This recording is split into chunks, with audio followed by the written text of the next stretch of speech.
ليه القدرة على التكيف مهمة قوي؟ بص يا استاذ، الدنيا حوالينا كل شوية بتجيب لنا حاجة جديدة. لو انت مش هتقدر تتكيف هتحس ان انت واقف مكانك، او يمكن مشدود لورا، مش عارف تتحرك لقدام، مش عارف تعمل حاجة جديدة. هتحس انك تايه، الناس بتتحرك لقدام وانت واقف مكانك.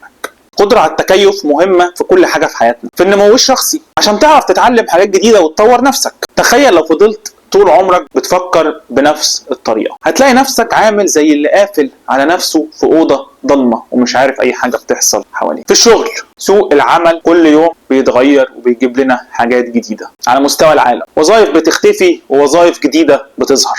اللي مش هيعرف يتكيف ويتعلم مهارات جديدة هيختفي، هيلاقي نفسه متأخر قوي، زي قصة سواقين التاكسي زمان أول ما ظهر أوبر وكريم، وزي ما بيحصل دلوقتي في الاي اي. تالت حاجة، قدرة على التكيف مهمة في العلاقات. الناس بتتغير والظروف بتتغير، لو ما عندكش القدرة انك تفهم وتتغير مع التغيرات اللي بتحصل دي هتلاقي عندك مشاكل كتيرة جدا في التعامل مع الناس. في التكنولوجيا والمجتمع، شوف حواليك التكنولوجيا عاملة ازاي، كل يوم في حاجة جديدة، ابديت بيطلع من هنا، حاجة بتطلع من هنا، برنامج جديد بيطلع بيغير العالم كله. اللي مش هيعرف يتعامل مع التكنولوجيا اللي بتطلع جديدة هيحس ان هو عايش في عالم تاني، عالم قديم جدا. زي الناس اللي لحد دلوقتي مش بتعرف تستخدم الانترنت، وبعد شوية هتبقى زي الناس اللي رفضت تستخدم الاي اي.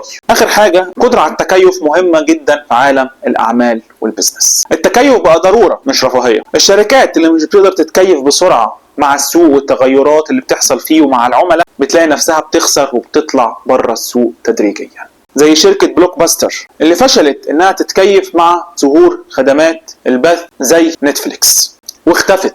والعكس، شركة زي أمازون بدأت كمكتبة على الإنترنت لكنها عرفت تتكيف وتوسع نشاطها علشان يشمل كل أنواع المنتجات والخدمات، ودلوقتي أمازون عملاق التجارة الإلكترونية في العالم. طب إمتى تعرف إنك بتعاني شوية في موضوع التكيف ده ومش عارف تتكيف؟ في كام علامة كده ممكن تخليك تاخد بالك من الموضوع ده. تحس إنك مضغوط قوي ومتوتر أول ما حاجة تتغير في روتينك اليومي، بتفضل تعمل نفس الحاجة بنفس الطريقة كذا مرة حتى لو مش جايبة نتيجة. بتقاوم اي فكرة جديدة او اي طريقة شغل مختلفة، بتحس انك واقف مكانك ومش عارف تتحرك، بتحس ان الدنيا كلها بتجري من حواليك. دي بعض الامثلة، لو حصلت معاك يبقى انت محتاج تشتغل اكتر على موضوع التأقلم ده.